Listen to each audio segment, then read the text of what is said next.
네, 여러분 반갑습니다. 강대입니다. 삼성전자가 10월 31일 기준으로 장중에 6만원대에 다시 복귀하는 그런 모습을 좀 보였습니다. 물론 이제 59,200원으로 종가 마감을 하면서 다시 6만원 밑으로 떨어지는 모습을 보이기는 했지만, 자, 31일 날 삼성전자가 이제 실적 발표를 하면서 장중에 좀 변동성이 좀 있었는데요. 자, 삼성전자 같은 경우는 현재 하락하고 있는 주요 원인이 HBM 이슈 때문입니다. 장중에 이제 대응하시는 분들은 대부분 잘 알고 계실 텐데, 현재 3분기, 그러니까 삼성전자 3분기 실적 같은 경우를 잠깐 좀 말씀을 드리자면, 매출 같은 경우는 이제 역대 최대치를 좀 달성을 했지만, 이제 영업이익 같은 경우가 전년 동기 대비해서 좀 감소하는 그런 모습을 좀 보였고요. 자, 우선 반도체 부문 같은 경우는 영업이익 컨센이 대략 한 4에서 5조 정도가 나왔습니다. 근데 현재 실질적으로 3분기 영업이익이 한 3조 대 정도가 나왔고요. 여기에서 이제 일회성 비용이 한 1조 원대로 지금 추정이 되고 있는 상황인데,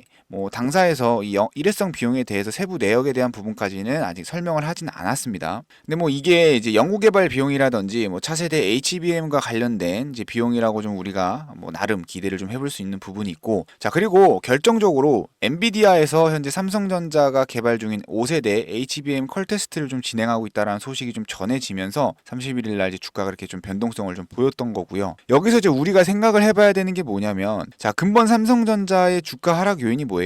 아까도 말씀드렸지만 이제 HBM 이슈입니다. 자, 근데 HBM 시장에서 도태됐다라는 이유가 아니고 도태될 수 있다라는 우려가 주요 원인인 거란 말이죠. 자, 근데 삼성전자가 사실상 도태된다라는 건 좀 극히 가능성이 낮고, 결국 엔비디아의 납품이 되느냐 안 되느냐 여부, 그리고 납품 시점에 따라서 또 주가 회복 속도의 여부만 결정될 뿐이다 라고 좀 정리를 할 수 있을 것 같아요. 물론 엔비디아 납품 진행 여부가 결정된 것도 아니고 결정되지 않게 된다라고 하면 매출에도 좀 영향이 당연히 있을 거고, 주가 회복에 대한 부분도 영향은 당연히 있겠지만, 지금 눈에 불을 켜고 있는 삼성전자가 당연히 가만히 있지 않겠죠. 저는 삼성전자가 본격적으로 상승이 전환되는 그 시기, 삼성전자를 잡기보다는 관련 수혜주들, 소부장 관련주들을 좀 미리 잡아놔야 된다라고 좀 말씀을 드리겠고요. 삼성전자가 본격적으로 상승 전환이 되면 그땐 이미 늦어요. 미리 잡아놔야 삼성전자가 50% 오를 때 혹은 30% 오를 때 관련 수혜주들은 100%, 200% 가는 겁니다. 자, 어쩌면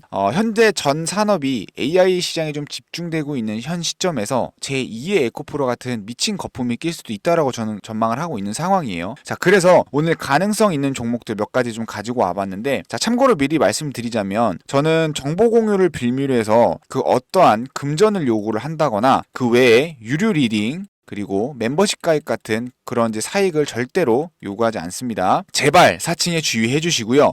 지난 9월부터 제 사칭 피해 사례가 너무 많아지고 있어서 오늘 종목 정보는 제가 직접 전달해 드릴 예정입니다.